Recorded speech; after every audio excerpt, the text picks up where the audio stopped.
I'm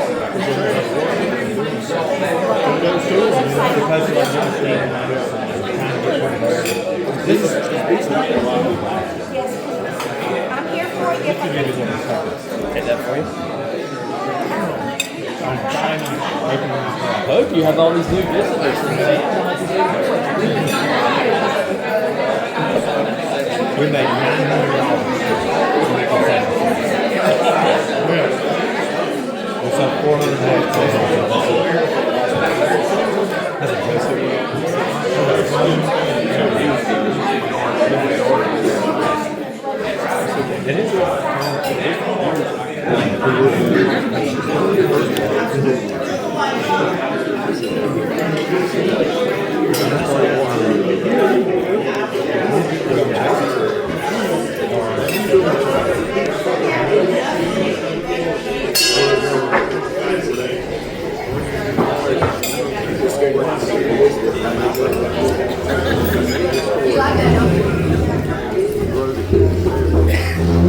Hey, good afternoon, everyone.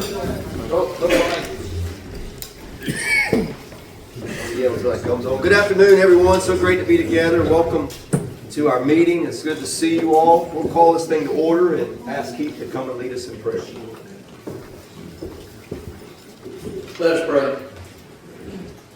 Dear Lord, we thank you for this day. We thank you for your mercy and grace, God, and just for being with us. We thank you for what you do for each one of us in this room. I pray your blessing on each family. God, if there's healing to be done, I pray that you offer healing there, strength they need, just be with them. But bless each home represented here today. Bless this club and help us to be a service to this community and help us to make a difference, a true difference. Help us to be humble people. Help us to be patient people. And God, help us to love as you love. Help us to serve as you serve. Bless this food now we just received. Bless those that prepared it. And bless us as we leave this place today. We pray in Jesus' name. Amen. Amen. Join me in the Pledge of Allegiance. I pledge allegiance to the flag of the United States of America and to the republic for which it stands, one nation, under God, indivisible, with liberty and justice for all. Okay. Tony and Miss Nancy, lead us on in the song. All right, let's go. Slow on the last line, on that last word. Let's sing it high, okay? God bless America. Land that I love, stand beside her and guide her through the night with the light from above. From the mountains to the prairies to the oceans, white with foam. God bless America, my home sweet home. God bless America, my home sweet home. There you go. Oh, you got it.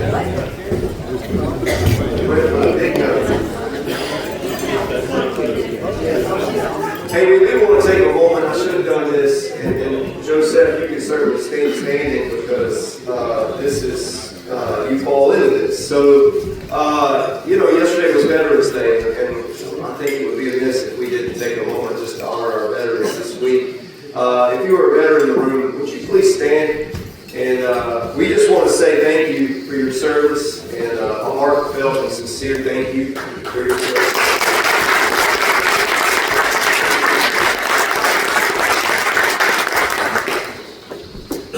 Okay, Joseph, do we have any visiting Rotarians? We're going to get a card. Do we have any visiting Rotarians today? Mr. President, we have no visiting Rotarians, but today, put something in this bucket for.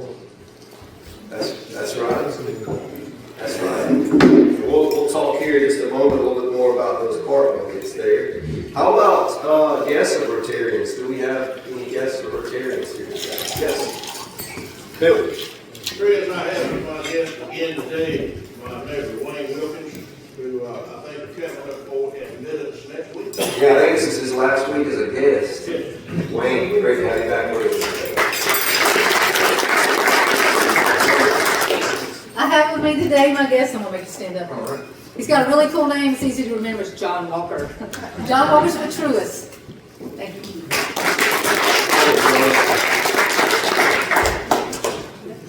We have a couple of guests with our program table. They'll be introduced here soon.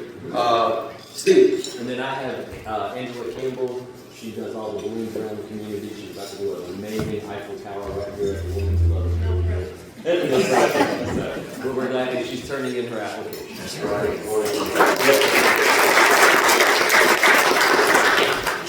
Okay. Any other guests? Well, any announcements today that are for the good of Rotary? We have a few. Open the floor if there's anything from the floor. If not, Kim, come on. Right here, we have orders for t-shirts, t-shirts, hoodies, and sweatshirts. Today's the last day to order. The wreaths have to go in today, so if y'all would please order the wreaths. There's also a list from last year, what you got last year. Salvation Army sign-up sheet is back there, and then we also have a get well card or feel better card for Jim Hudson who had knee surgery. Awesome. Thank you, Kim. Yeah, today's the last day. If you are interested in a sweatshirt, hoodie, or long sleeve t-shirt with our logo on it, Joseph's got one of those on back there, I see. You've seen some of the other ones that we've been wearing, but there's a list back there. We're going to put the order in after this week, so be sure to get that in. Another thing that's a list back there, but you've heard us talk about this. It's something we love doing together as a club. Ringing the bell to support Salvation Army and the good that they are doing in our community. This is an easy thing to do. Tammy just came up to me and said, what time are we signing up for? I forgot that we always do that together, so we're trying to find our slot. They're already filling up, but if you haven't done this, whether you're a brand new Rotarian or you've been a part of this club for over 40 years, this is a great and easy way for you to serve. And I've heard from so many Rotarians that this was the first service project that they did. Really easy one, and I love it because we get to meet people, and so many of you bring your children, your grandchildren, and I think that's a great way for us to even teach them about serving and about generosity. So that's always great to have out there. But those sign-up sheets are in the back as well. That is December 5th and 6th, and we have all day at both entrances of Walmart for both of those days. So all hands on deck. Every Rotarian is expected to be a part of that. So grab a date and put your name on it. Another last reminder, tomorrow night is our foundation banquet. If you sign up for that, that is tomorrow night, and that'll be at the Corey Convention Center. So hope to see you there. I'll be there. One other thing, we received this thank you from Rotary Foundation, and it just said this. I got an email yesterday from the Rotary Foundation thanking our club for this. I'll read it out to you. Congratulations and sincere thanks to all members of the Rotary Club of Thomasville. Last year, all members of your club generously gave $100 or more to the Rotary Foundation's annual fund. Your club was among only 6% of all Rotary clubs that earned this recognition. I think that's incredible that our club is among that. In 24-25, our foundation funded 1,423 global grants, 468 district grants, and 74 disaster relief programs, response programs, to help communities thrive. People of action like you make this possible. And man, I just want to celebrate that for our club as well. Thank you for being a part of this and your generosity in that. And it's awesome that we get to be a part of that 6%. So I commend you on that. And yeah.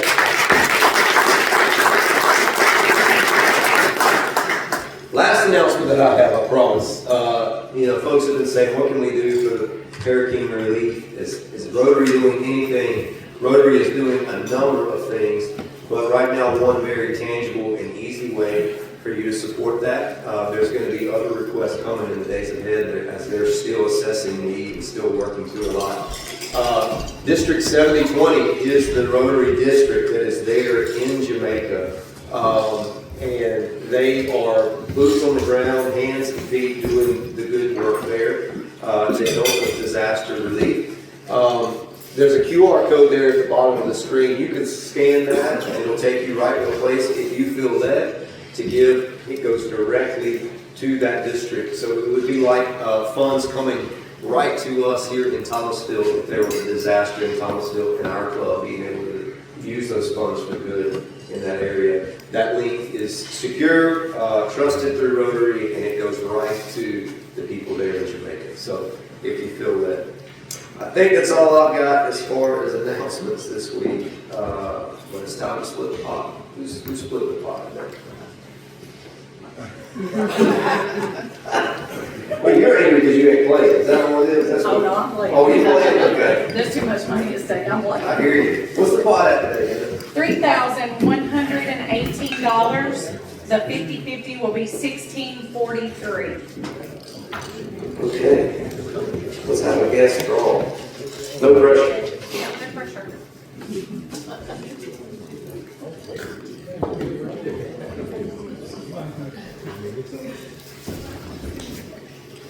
The last four are 5210.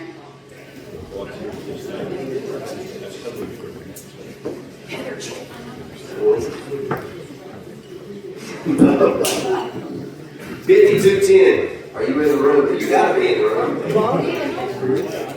All right. $52.10 going once. Phil don't have his glasses on. Oh, Phil. You might have lost it. Nope, No. again. All right, going 52.10. Going once. Going.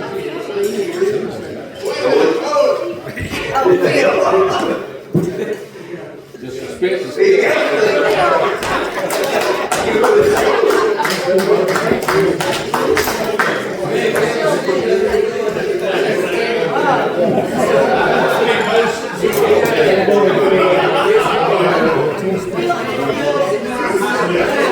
Sam, you might want to check the board. It wasn't me.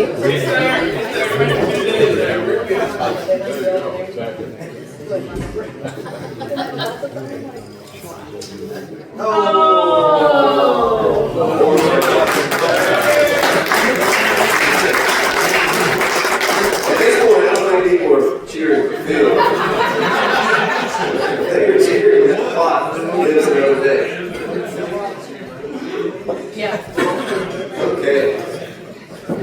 Well, we want to take a moment to honor our birthdays in November. Stan, are you in the room? There you are. Come and lead us in that.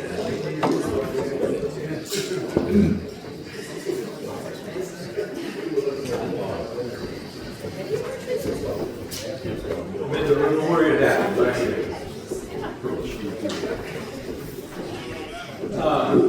It's hard to believe, but it's November, and that blows my mind. We got here in such a hurry.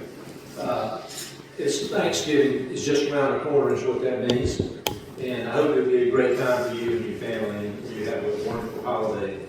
You know, the holiday of Thanksgiving was born out of adversity in difficult times. You had pilgrims and starvation, and Keith will be able to tell you that the story of the pilgrims we celebrate wasn't necessarily the real story of the pilgrims, but it's their starvation. We had the Revolutionary War, which defined our nation, followed by the ratification of the Constitution. Each time the people would come together and give thanks for what was accomplished. And then the Civil War came along, and finally, I guess recently the Great Depression. All those times we've seen sort of a rekindling of Thanksgiving attitude, I guess, in this country.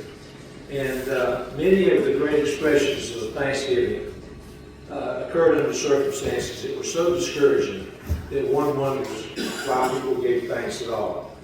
It would be hard to imagine a more difficult time in 1863 that Abraham Lincoln declared the first national day of Thanksgiving. That's where the third, fourth Thursday in November started. And what more difficult circumstances could we find ourselves in than the Civil War? Times were tough, life was hard, and it's difficult to give thanks in a time like that. And in some ways, life today is pretty hard. We've been struggling with some circumstances that we find ourselves in today that I would say have rent our country apart in a lot of ways. And we're challenged, I think, to be able to find a reason to give thanks when we look at the external world that we're living in. Anybody can thank God when things are going well, you know. But it takes a person of faith to look beyond the present circumstance and give a voice of gratitude. I say all that because we can get out of the doldrums by seeing the blessings in our lives. How do we change our attitude to one of gratitude? I came across several things that suggest how we do that. One of the things they suggest is every day, starting now, take the Thanksgiving challenge and write down 3 things or speak verbally 3 things or 3 people or what have you that you're thankful for. If you do that for 30 days, you got 90 things to be thankful for. So there's got to be a way of looking up in that regard. I remember college used to do it on the cover of a Memorial's bulletin would list all the things that he was thankful for during the course of the year. And I would nod my head and sort of agree with everything when I got to the K's where he had Coach Shesky written down there. I couldn't nod my head on that one. Most of them I would not agree with. But let me just share with you 3 things real quickly about how we can get a focus and have an attitude of gratitude. First thing is focus on what there is instead of what there isn't. Focus on what there is instead of what there isn't. A lot of times we have the gaps in our lives, and that blocks us from being grateful. Too often we think about the things we don't have instead of noticing the abundance of gifts in our lives. Or we look at everything we have as it's not enough. And instead of recognizing that most of us are constantly given exactly what we need to be able to make it a good life. The second thing is see the glass in your hand. See the glass in your hands. It doesn't matter if the glass is half empty or half full. Be grateful that you have a glass and there's something in it. Don't give up hope. And as long as we're alive, we can hold that glass at all. We can turn things around and feel gratitude for what we have. And the third thing and final thing is just walk outside and look up at the sky. If you look today, I rode over here from Greensboro. I didn't see, I knew I was going to say this, so I started looking at it. I didn't see a single cloud from here to Greensboro. Carolina Blues too. And it was Carolina. Thank you, Sam. But, you know, if we just think about how amazing and beautiful and huge this world really is, we won't get caught up in the fast-paced technology and communication that distracts us. Take a moment, watch the sunrise, gaze at the stars, and contemplate what God creates for us each and every day. And today especially we celebrate the lives of 12 of our fellow Rotarians who happen to be born in the month of November. We got Elaine Raven who starts off on the 1st, right, Elaine? And then we got Heather Lewis on the 7th, Brandon Lomax on the 12th, Joseph Walker on the 14th, Dana London on the 18th, Brad Hamilton on the 19th, Corey Tobin on the 20th.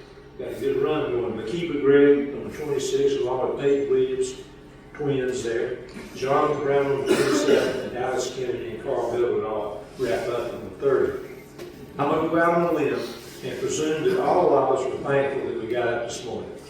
That we all feel a sense of joy when we make another trip around the sun, and that we're happy that these November friends are here to accompany us on our journey. So if there's any among the 12 here, if you'll stand, we'll cut loose with Nancy Wood's fine help and sing happy birthday. Strike out the chorus.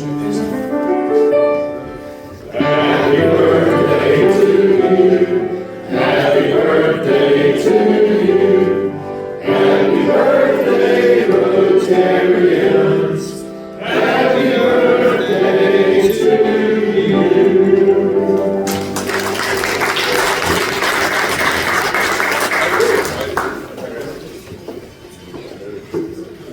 Well, we actually, before I get to that, one other thing. As Joseph alluded to earlier, today you see our cart buckets out on the tables. CART is a wonderful initiative and program that Rotary holds. Coins for Alzheimer's Research Trust. And so what CART is all about is empowering and funding research to eliminate Alzheimer's, treat and eliminate Alzheimer's. And I know that most of us in this room, maybe all of us in this room, can look around and we've been affected in some way or another, a family member or friend who this Alzheimer's has touched.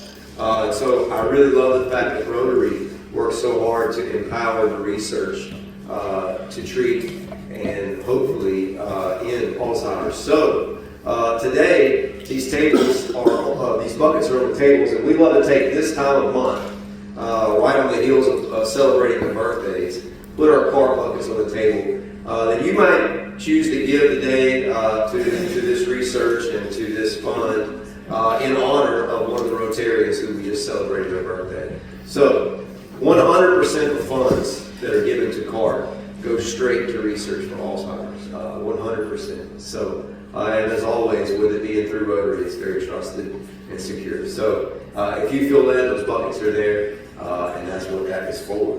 Thank you for giving. Today, we move on to our presentation, our program, and we are excited to have Dixie Abernathy with us. TJ, would you come and introduce? And I'm going to swap the computer around while you do that. Stan, thank you for your words. That was awesome. Great timing. Thanks, Steve. Let's see here. So, I'm excited today that we have Dixie. She's been in our community. This will be the third time. She is a North Carolina author, and we're very pleased to have her today. But keep it like this. She was a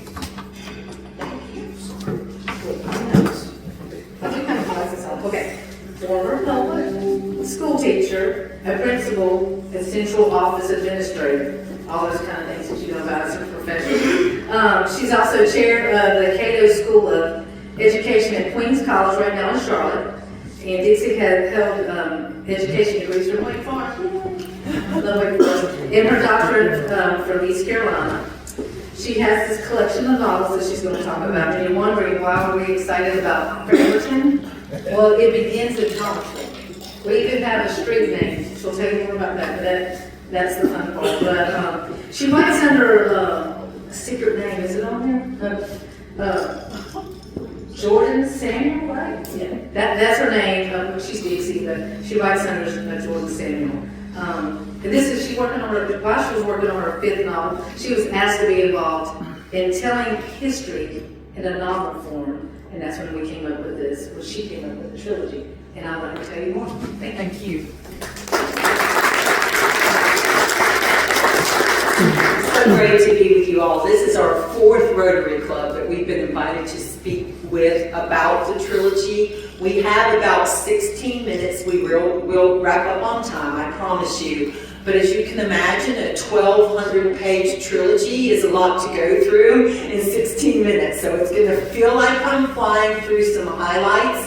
As was stated, the history of our little town of Cramerton is very intertwined with the history of your beautiful city of Thomasville. So you'll hear a little bit about that today. Again, I'm going to touch on the highlights of the trilogy. I'm going to try not to give away too much of the big reveals. Some of you might be interested in reading it someday. They're all available on Amazon, and we also have a few copies with us as well. I'll also say, as far as Rotarians, I'm so honored to be here with you all. About 30 years ago, I was awarded the Paul Harris Fellowship from a local Rotary Club near where I live. At that time, I was the North Carolina Teacher of the Year at the age of 26, and that Rotary Club wanted to honor educators, and they awarded me that Paul Harris Fellow. So that meant the world to me. So where did the idea for this trilogy come from? Well, all of us down there in the little town of Cramerton, we decided we wanted to do something spectacular for the upcoming 250th birthday of our nation in 2026. So we said, hey, why don't we write a trilogy about the founding family of our town? And so we did that. The 3 books have all now been released. They've been released about 2 months apart over the course of the fall. Promise of a Nation, Rise from Ruin, and Remember the Name was just released yesterday on Veterans Day.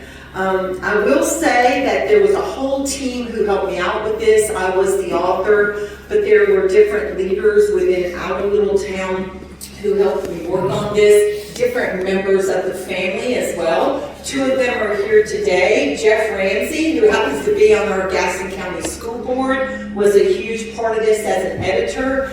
And then Warren Kramer, who I'm going to ask to come up and say just a couple minutes worth of stuff. But I will say Warren's very special because he was one of the family members who helped with this. He was our lead editor on the trilogy.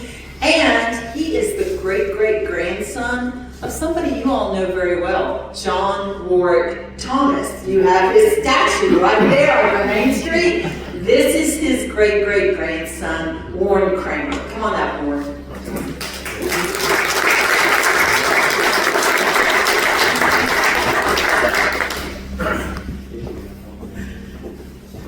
Thank you, Dixie, and thank you very much to the town of Thomasville who's been so very welcoming to us now several times, 3 times, and I do appreciate it.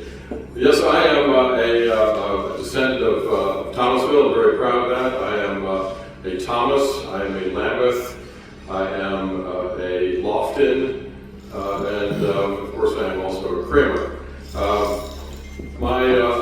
The story here it should have almost been the Thomasville Trilogy because it has such a lot of linkage to the town and history here in Thomasville. And speaking of Thanksgiving, I would like to point out that on the 3rd Thanksgiving ever, my ancestors had an important wedding, I will leave it at that, here in Thomasville, and were it not for that wedding, I would not be here.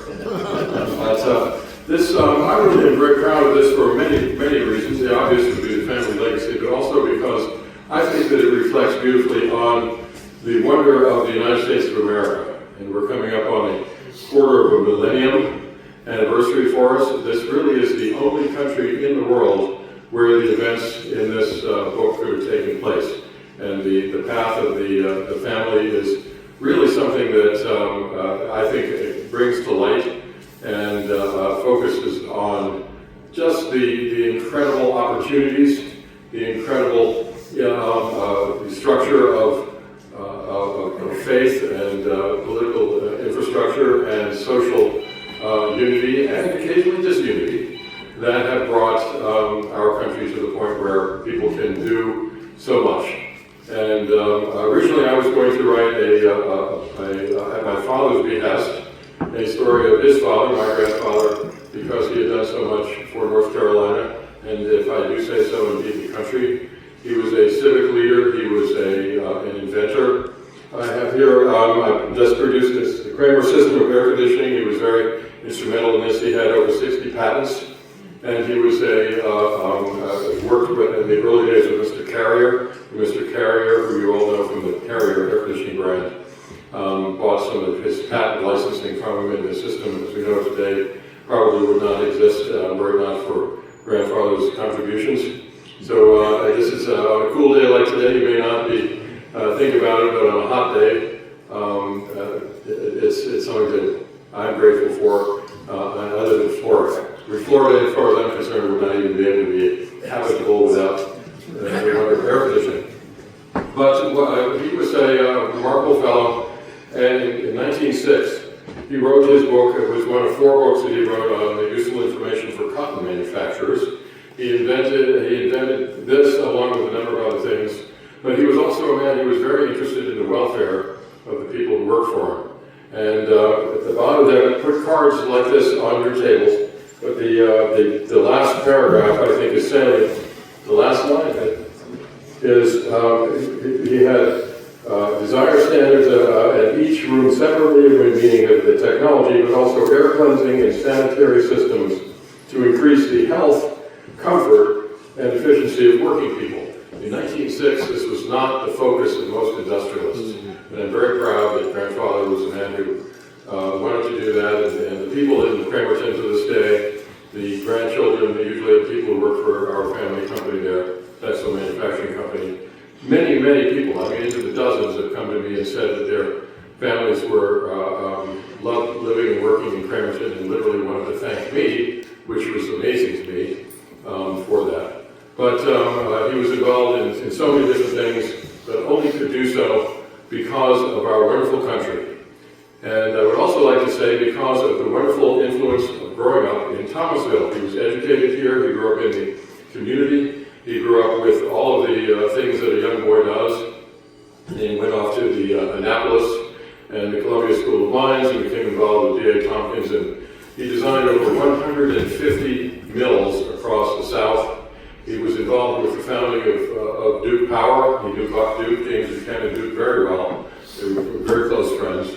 He was his chief engineer when he was first getting involved in the electrical system that we know today.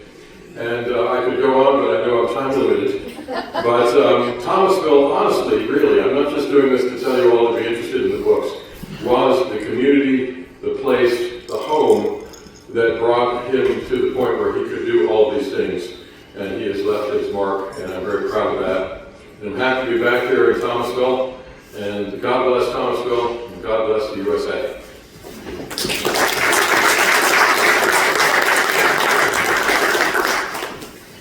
All right, so let's tell you a little bit about the 3 books in the trilogy. So book 1, Promise of a Nation, you see the years that it covers right here. It opens up right in the middle of the Revolutionary War, and there's a young patriot fighting this war, Moses Lambeth. He's a young man, newly married, from Newbern. He finds himself as a prisoner of the British on one of the notorious British prison ships.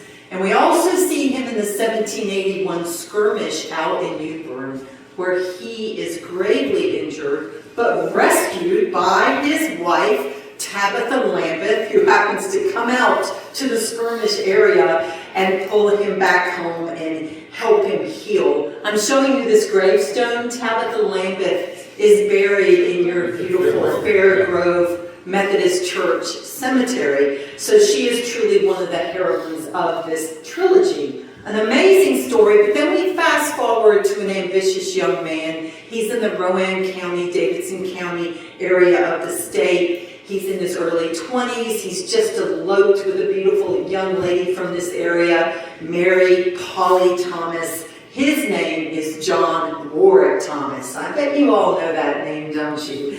And he goes on, this is a photograph or a painting of him in his older years, but he goes on through his ambition, his vision, to found Thomasville, North Carolina. He was the founder. He had a lot of big dreams for your city. I'm sure you've heard of a lot of these, the education opportunities he brought here. And of course, he was a state senator for 5 terms. He used that influence and leverage to bring the railroad here through Thomasville. So every time you hear that train go through your town, you can thank John Warwick. That was by design. He knew that that would help to bring industry and different opportunities for Thomasville.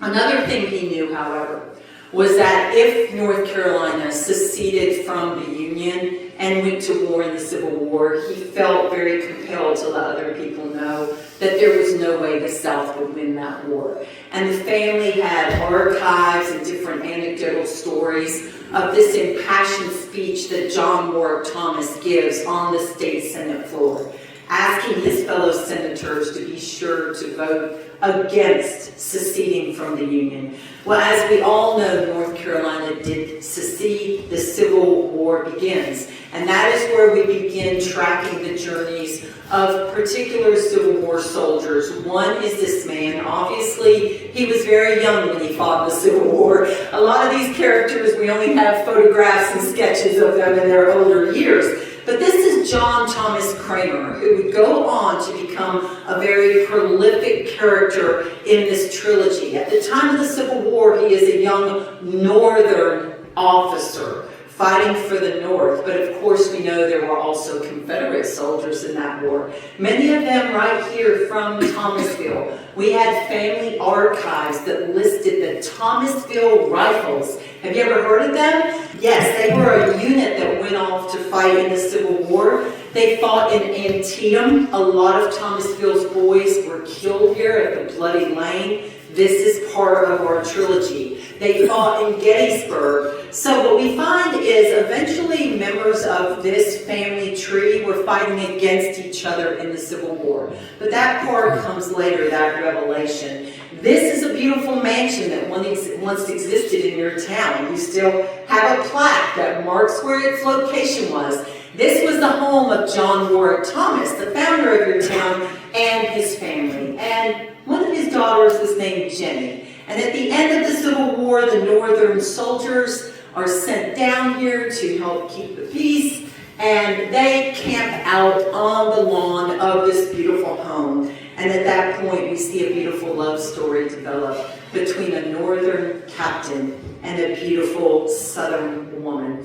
Before I leave book one, I do want to let you know there's another amazing character, a Confederate officer, Major Joseph Lambeth. You may have heard that name. This is his report from the Battle of Gettysburg as he took over the leadership of his unit when his commanding officer was injured.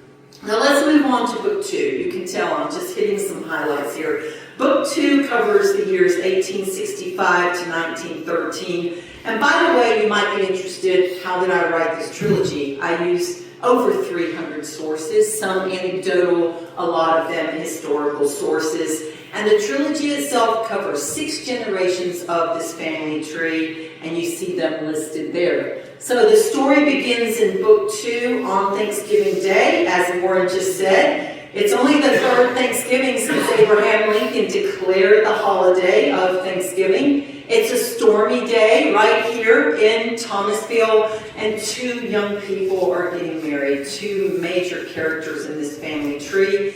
Now keep in mind, at this point, the South is in ruins. Thomasville, not necessarily, but here's a photograph of Richmond, Virginia. I won't spend a lot of time on this, but just to say that many research and writers talk about how the South would have felt a lot like areas like Bosnia or Iraq, truly war-torn places that all of us could relate to. So the people in book 2 are rising from all sorts of ruin, financial ruin, spiritual ruin, and so forth. We see John Warwick Thomas as he tries to navigate through that. We see the Thomasville childhood home of the major character in this story that we're interested in, the founder of Ourville town, Stuart W. Cramer. He's born right here in Thomasville, and he grows up in this childhood home. And we see many of the characteristics that will propel him to leave and go north to the U.S. Naval Academy as he's 16 years old. Okay, I'm going to fly through this because I know we're running out of time. There's Stuart W. Cramer. Again, I'm flying through this, I'm sorry. 2 women come into his life from Maine, 2 sisters. They're very important to the story. I will tell you though, both of them are buried right here in Thomasville in your city cemetery. Both of them end up being wives of Stuart W. Cramer. It's an amazing journey. He then becomes the director of the U.S. Assayer's Office in Charlotte, and then he goes on to find his interest as a textile leader across the Southeast. Did you know that by the time he retired from that field, he had had a hand in over 1/3 of all textiles across the South? Stuart W. Cramer, the founder of our town, he had had a hand in either architecturally or in helping to design the machinery or building the mills himself. I'm sorry, I'm flying through this, I know. We ran a little short on time, that's okay. All right, and let's get to book 3. So book 3 was just released yesterday, and this finishes out the trilogy. It ends in the year 1946. John Thomas Cramer, that northern captain I told you about, is the father of Stuart W. Cramer. John Thomas is still here in Thomasville, and he's part of the families who are really making a start in the furniture business. I know Thomasville is quite prolifically well known for that, right? But John Thomas Cramer was one of the early founders of his own furniture company, the Thomasville Chair Company. And then this is the Cramerton Mill. Back in Cramerton, our little town, Stuart W. Cramer has 2 different mills, and those mills receive the government contract to produce the material that would be used in the soldiers' uniforms for World War II. Now that's the game changer for our little town of Cramerton and for our little mills. Because our little town is the only one that's making this particular type of twill material that will soon become known as Cramerton khaki. That's what we're famous for. And we're famous for it because our mills were the only ones that were making it. Eventually in book 3, we see the 3 different children of Stuart W. Cramer. I have 1 minute left, so I'm going to go through this. One of those children is Stuart Cramer Jr. He is a great friend to this guy. Does anybody recognize? Patton, right. They are great friends. So in our trilogy, you see George Patton a lot as he and Stuart Cramer Jr. are in World War II. They're in the Mexican border wars.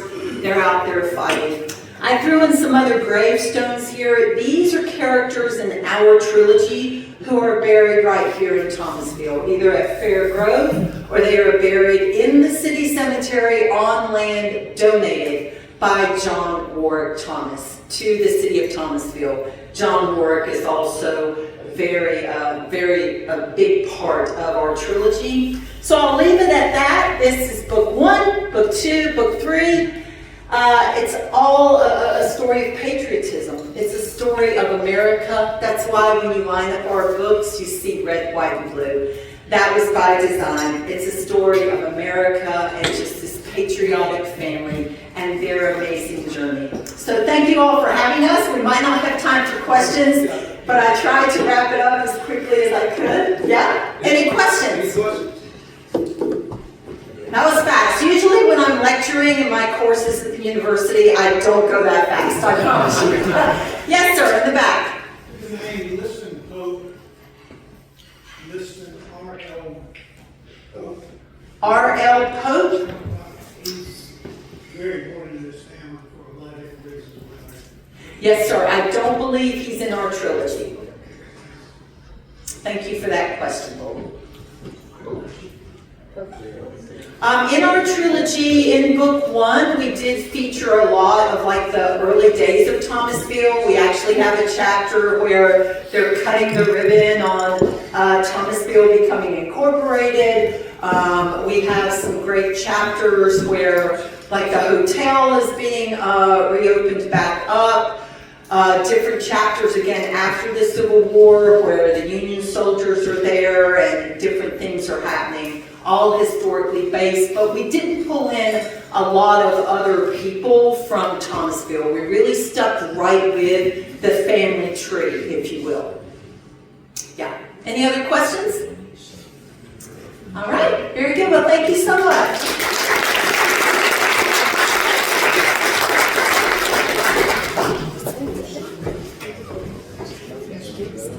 Thank you so much. And that was quick, but like you did really good under pressure. Hey, well, I have a question. Like if we want to get, if we'd like to purchase a book, what's the best way?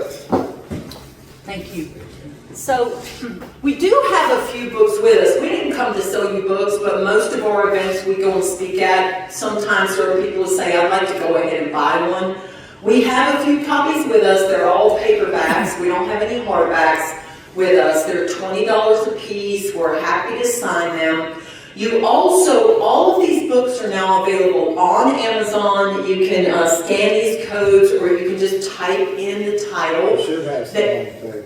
Yeah, That's right, the cards are on the table, and on Amazon, these books are available in paperback, hardback, and Kindle form. If you like to read like ebooks on your Kindle, they're also available there. And just FYI, a portion of all of our sales of these books go towards our Cramerton Historical Society, which we're all members of. It's really a historical society project. So, and if you're curious, it took me 3 years and 5 months to write this trilogy.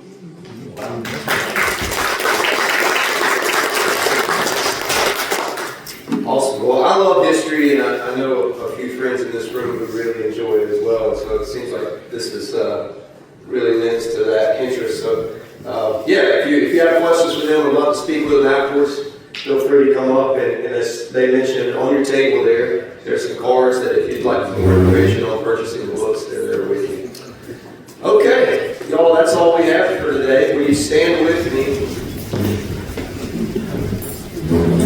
As always, as we end our Rotary gatherings, we end with a challenge for us as a club. As we leave this place and we go to the four corners of this community, different places of work, different homes, and different churches, different places all around this community. As you go out, go with eyes that are open to see the needs of the community. Go with ears open to hear the needs of our community, and go with a heart ready to serve our community. And of all the things that we think, say, or do first, is it the truth? Is it fair to all concerned?